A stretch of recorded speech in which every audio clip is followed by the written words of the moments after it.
First of all, I'm setting up a Patreon. Details at the end of the video.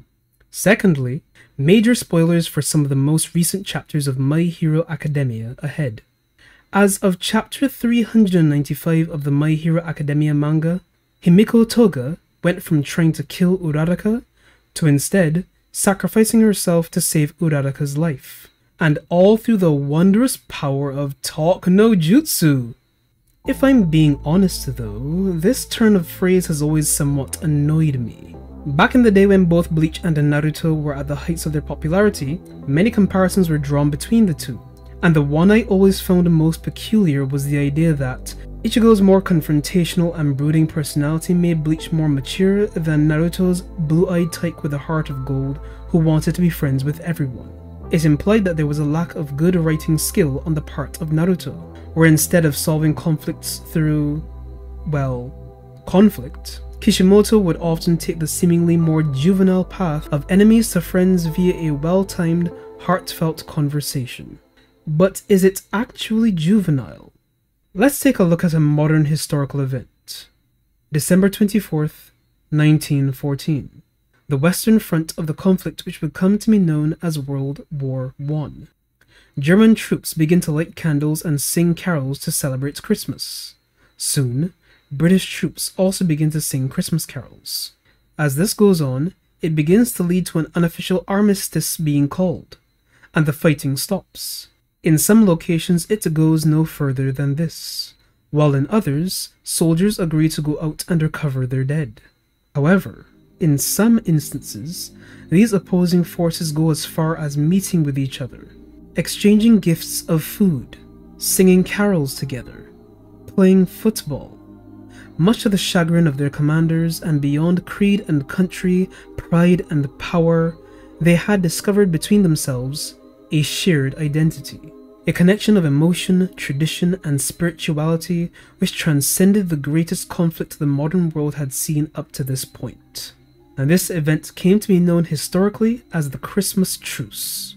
This is talk-no-jutsu, or sing-no-jutsu really. And the core reason behind why this event occurred is the existence of that shared identity. It's a strange but profound reality. The idea that core values and desires can cut through the ideologies behind conflict and violence. And it kind of makes you realize that a lot of the ideological conflicts which exist in our world are not only grotesque, but also manufactured. It's for this reason that I greatly appreciate whenever an author makes an effort to assuage the conflicts in a story through elements of shared identity, even when executed sloppily. It creates nuance and intricacy which is almost impossible to achieve via any other method. That's why one of the best instances of the mixture between hatred and shared identity is from the supposed king of talk-no-jutsu, Naruto, specifically his fight with Nagato. Nagato seeks to use violent suppression and the power of the Rinnegan to impose a harsh peace upon the world, inflicting violence to end all violence, bringing pain to end all pain. And Naruto absolutely hates his guts for it. Naruto's desire is to crush him underfoot, to exact terrible vengeance and justice, and through the story progression we've seen up to this point, he very well could have destroyed Nagato. He could have brought an end to pain. But the shared identity comes in the form of the legacy of his mentor, Jiraiya, because Jiraiya was Nagato's mentor as well. He inculcated in both of them a desire to end the constant war and suffering, which the various nations and ninja villages had been enduring for countless years. And while Nagato gave up on a peaceful solution, choosing instead to use violence, strength, and suppression to achieve his goal, Naruto demonstrated that, ironically, he had the strength to see Jiraiya's vision of peace come to fruition, the capability to destroy, but choosing not to. And that influence changed Nagato's mind only because of that shared identity, only because Naruto was also Jiraiya's student. And so we return to Himiko Toga and Ochako Uraraka. What is the shared identity between these two? Is it Ochako experiencing hatred and discrimination from everyone, her family included, for deviant behavior? Is it Himiko growing up in a poor but loving family and wanting to both help her family financially and put smiles on people's faces by becoming a hero? No, neither of them can empathize with each other's identity. Perhaps it's their shared affection for Midoriya? No, I'd argue that's less of an example of shared identity and more of a failure of the Bechdel test. Unfortunately, that does turn out to be the biggest connection between the two of them, so let's look into that for a bit. Affection and obsession can both become major parts of a person's identity. Horikoshi actually does a pretty damn good job of showing this with Toga and Bubagaura, except that Jin does most of the heavy lifting where this is concerned. The affection/obsession angle with Midoriya at the center is made to feel more like a background element than a full narrative focus. Uncertain teenage puppy love and inspiration from Uraraka, and admiration and infatuation from Toga. And on a side note, Toga's whole "I can use the powers of a person if I feel love for them" gimmick has often felt more like a power-up for the sake of the narrative rather than being strictly attached to Toga's actual emotions. With all of this being hinged on her being emotionally unstable, without ever actually exploring what that means for her beyond the whole Harley Quinn trope. And so, with this incredibly weak setup, Uraraka begins to give a typically heroic speech. And if I'm being honest, I got a bit excited at this point. This seemed like a great recipe for showing why no amount of rosy language could make up for a lack of shared identity. A lesson that not everyone can be saved/redeemed.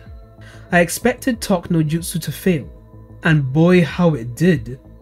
Just not in the way I was expecting. Not in a good way. Because the moment I saw Uraraka tell Toga that she has a beautiful smile, I kinda just went, what? Wait, what? What am I reading? There are slices of this mid-battle conversation that are somewhat heartfelt and touching, introspections into the hidden lives of both individuals. However, the lack of connection makes this entire scenario feel like a fantasy. The best case scenario would have been both Uraraka and Toga dying, a lesson in the horrors of conflict, and that sometimes the best result one could hope for is a Pyrrhic victory. What we actually got was a cop-out from Horikoshi. The irredeemable Himiko Toga is redeemed in death by a last-ditch noble sacrifice, giving all of her blood to Ochako Uraraka, who is bleeding out and on death's door. Why does Toga make this sacrifice, even without a shred of shared identity with Uraraka? At best, Uraraka exploited Toga's vulnerabilities, giving her the tiniest sliver of the acceptance and hope she had always craved but never received, gaslighting her into giving up the only struggle that ever gave her life purpose and meaning. At worst, Toga's only purpose in the end was to serve the authorial will, having no agency or impact beyond being a tool that Horikoshi could use to shake things up occasionally, before fixing one last mess and being placed back on the shelf forever. Thanks for watching this mostly impromptu video. It came to me after reading chapters 394 and 395, and I just had to make it. This is not a replacement for the next video on the schedule. See my recent channel update video for details. That video is still coming later this month. And also there's another game review video coming between this one and that one. Anyway, Patreon. For as little as $1 per month, you can help me make videos faster and better, and if we hit certain goals, I can go full-time with these lovely little tunnel vision projects. Also, your name at the end of the video. For as little as $2 per month, you can enjoy future videos 1 week in advance, and for $5 per month, you can help me decide on future videos and contribute to a few side projects I'll be working on. Like and subscribe if you're enjoying my videos, and as always, thanks for watching, and I'll see you soon.